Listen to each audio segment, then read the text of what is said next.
Boo! How many people were scared? I know I was. I'm scared. Me too.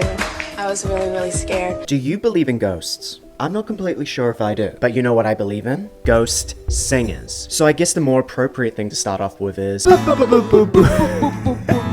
it down. So yesterday I was minding my business, reading my YouTube comments because I love reading what you guys have to say, and I fell upon a comment by Knee Pad's Fate that said, did y'all know Miley doesn't sing some songs in Hannah? If you listen to the karaoke versions, they carried over full choruses and some verse elements from an uncredited demo vocalist. Miley doesn't sing many parts or has a heavy blend of her and the demo vocalist mainly in the choruses for extra high notes and range in I Got Nerve, Who Said, Pumpin' Up the Party, If We Were a Movie, Nobody's Perfect, and You'll Always Find Your Way Back Home. And the entire chorus of You and Me Together is obviously not Miley. And also talked about something that we're just gonna brush over. So instantly I read this and went, Hannah Montana has a ghost singer? Hannah Montana, Hannah Montana, Hannah Montana, Hannah Montana, Hannah Montana. What? Now, ghost singing is not a new concept. A lot of your favorite singers do it too. At the end of the day, the best cut makes the song. Whether it is because the artist can't hit a note, whether they don't have time to re-record a line,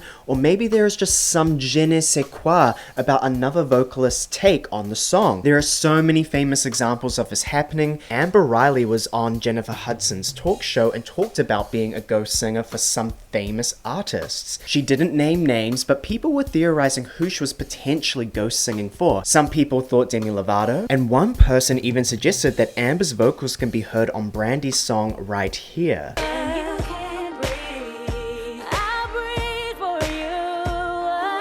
Brandy has one of the best voices in the music industry, and the fact that even people like her potentially have ghost singers just tells you about the inner workings of the music industry. And like I said before, the best vocal cut wins out at the end of the day. Singers are not perfect all the time. It is completely plausible that Brandy did not have the most perfect take of one particular line. They didn't have time to re-record it, so they may have gotten Amber Riley to come into the studio, fill in that one line, and boom, the song's done. Other famous examples, BB Rexha singing on Monster.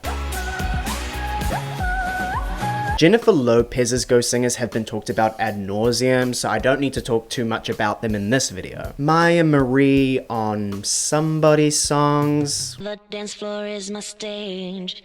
Better be ready, hope that you feel the same. And this process has been going on for a long time. Marnie Nixon was even ghost singing for people like Marilyn Monroe, singing the high notes in Diamonds Are a Girl's Best Friend, singing for Audrey Hepburn in My Fair Lady. Don't talk of June, don't talk of fall. Don't talk of June, don't talk of fall. A majority of Zac Efron's vocals weren't even his own in the first High School Musical movie. They were sung by Drew Seeley.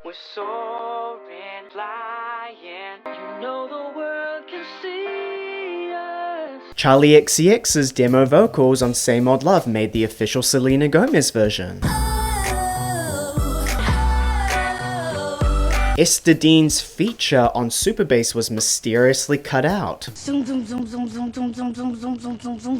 Another famous example is Milli Vanilli, a duo that sung absolutely none of their songs. They ended up winning the Grammy for Best New Artist, and they had to give it back once they were exposed to be lip-syncing and the real vocalists were hidden under the stage singing for them. The literal life replicates art of singing in the rain. There are even theories of other big artists ghost singing. For example, people are theorizing that you can hear Mariah Carey's vocals on Back to Life by Soul to Soul. I'm down, take a look around.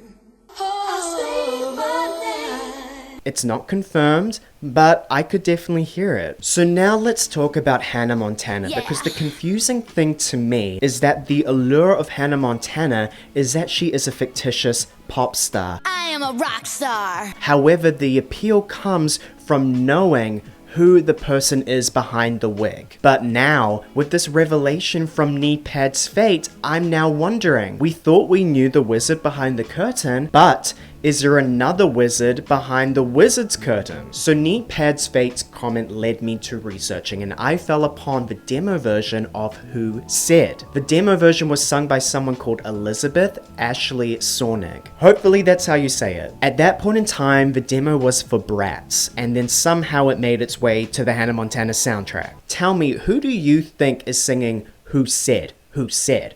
I say, I say.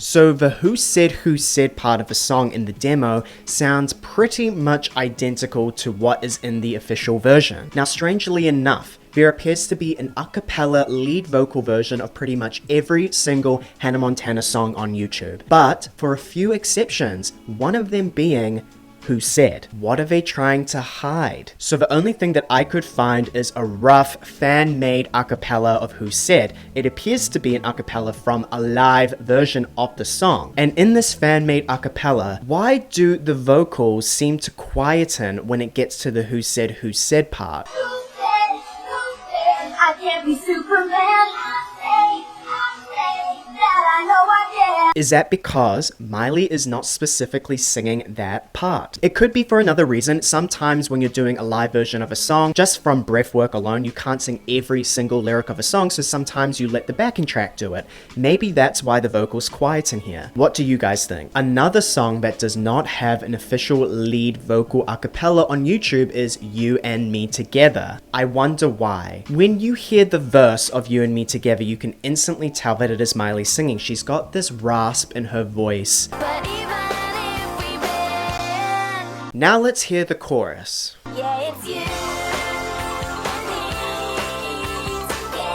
When the ad-libs come in with the together, together, does that sound like the rest of the lead vocal of the chorus?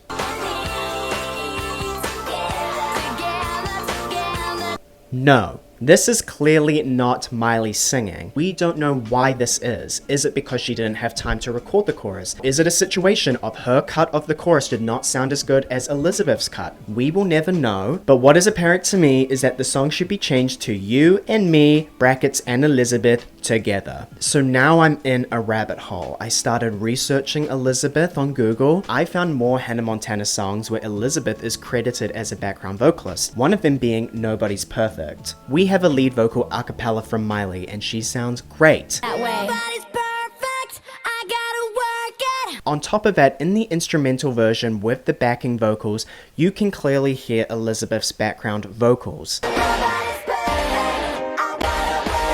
When you hear the a cappella version with the official version, you can hear what is known as blending. It is very clear that Elizabeth's vocals are blended in with Miley's in the chorus. Isolated. In the official version,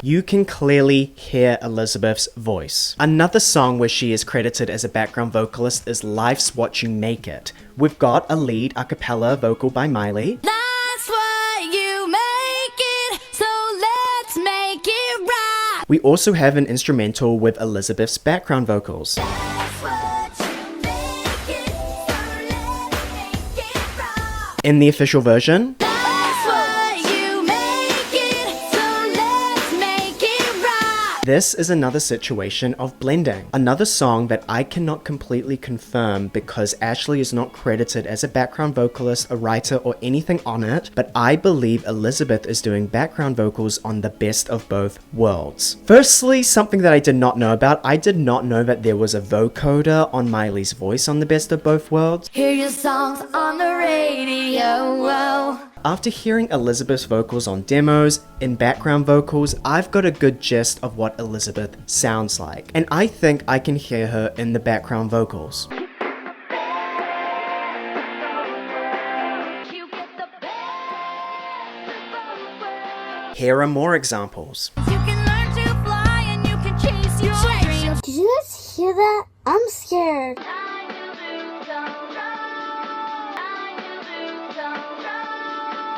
They're the same picture. Now, what is my point in talking about all of this? As I mentioned earlier, ghost singers are not a new concept. Sometimes they are just necessary to get a song completed. Sometimes they're needed to make the song sound more full. So ghost singers can sometimes be considered the backbone of the music industry. They sing for your favorite vocalists all the way to fictitious pop stars. But what is more interesting about this is the lore that it creates about Hannah Montana. The whole time we were made to believe that the power of Hannah Montana was vested in Miley Cyrus. Miley was the real star behind Hannah, and that the blonde wig was only used as a disguise. However, from talking about this, the power is actually vested in the wig itself. Wig, did you just say wig? Yes. Because whoever possesses the gold locks becomes the world's most famous fictitious pop star. I'm Hannah Montana. Singers like Elizabeth Ashley Sornick can be Hannah Montana. Other background vocalists can be Hannah Montana. And there is even a chance that we can be Hannah Montana. All we need is the best vocal cut of the day and a blonde wig. And I'll finally leave you with this. Even I had a ghost vocalist in this video. Did you pick up on when my voice wasn't actually my voice? Leave a timestamp in the comments. Thank you so much for watching this video. I hope you enjoyed it. Please leave a like and subscribe. Happy hunting. See you in the next one. Good night, everybody! Yeah.